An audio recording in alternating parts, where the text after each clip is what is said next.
बघा भाजी खूप छान झालेली आहे। आवडल्यास नक्की लाईक आणि सबस्क्राईब करायला विसरू नका। चला आज आपण बनवणार आहोत दोडक्याची भाजी। हे बघा मी पूर्ण तयारी करून घेतलेली आहे। आता मी याच्यामध्ये लसूण, अद्रक आणि कांदा घातलेला आहे। आता याच्यावरती आपण कढीपत्ता घालूया, याची पेस्ट काढून घेऊ। मी भाजीसाठी पूर्ण तयारी करून घेतलेली आहे। दोडका कापून घेतलेला आहे। दोडका शिराचा नाहीये, चोपडात आहे तो। हे बघा मुगाची डाळ मी भिजू घातलेली आहे। मुगाच्या डाळीमध्ये मी बनवणार आहे त्याला। मुलांना आवडत नाही पण नक्की तुम्ही असा बनवून बघा, छान लागते। हे बघा मी गरम मसाला घेतलेला आहे। याच्यामध्ये धनिया पूड, नमक आणि तिखट आणि गरम मसाला तुमच्या गरजेनुसार तुम्ही तुमच्या पद्धतीने आणखीन ॲड करू शकता त्याच्यामध्ये। आता आपण रेसिपी बनवायला सुरुवात करूया। मी तेल तापायला ठेवलं आहे। आता आपण भाजीला सुरुवात करूया। बघा आपलं तेल तापलेलं आहे। आता आपण याच्यामध्ये जिरे घालूया।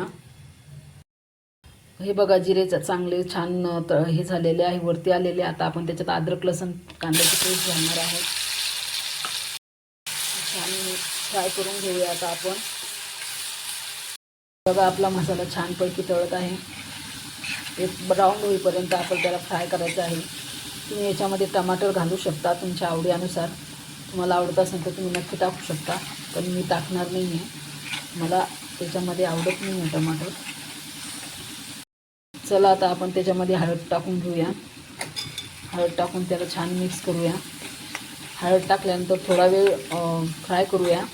मग कांदा आपला जो आहे तो छान ब्राऊन कलर होते त्याचा। हे बघा आता आपण धनिया पूड घालूया त्याच्यामध्ये। आहे अंबारी तरी मसाला, लाल तिखट करून घेऊया याला। हे बघा किती छान मसाला दिसत आहे आपला। हे बघा आपण आता मसाल्यामध्ये थोडं पाणी घालून घेणार आहोत। बघा कसं छान वरती तेल आलेलं आहे। मसाला आपला छान फ्राय झालेला आहे। जेव्हा केव्हा तुम्ही भाजी बनवसाल तेव्हा पाणी घालताना प्लीज त्याच्यामध्ये थंड पाणी घालू नका तुम्ही। गरम पाणी घातल्याने भाजी एकदम तरी येते त्याला वरती। हे बघा आपलं नमक राहिलं होतं, नमक टाकून घेऊया आपण। चला आता आपण त्याच्यामध्ये काटलेले दोडके टाकून देऊया। आपल्याला जास्त रसा करायचा नाही आहे, अंगापुरताच रसा झाला पाहिजे, तेव्हा छान लागते ती भाजी। हे बघा आपण छान मिक्स करून घेऊया त्याला। आता आपण आता त्याच्यामध्ये मुगाची डाळ भिजू घातलेली होती ती त्याच्यामध्ये टाकून देऊया।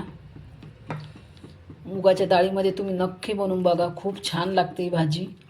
आणि आवडल्यास नक्की लाईक आणि सबस्क्राईब करायला विसरू नका आणि कमेंट करायला पण विसरू नका।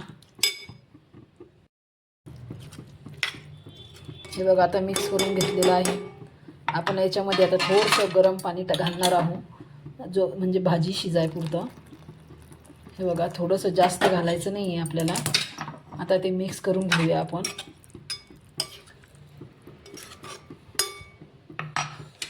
आता त्याच्यावरतून झाकण ठेवून देऊया 10 मिनिटं भाजी। हे बघा आपली भाजी आता तयार झालेली आहे।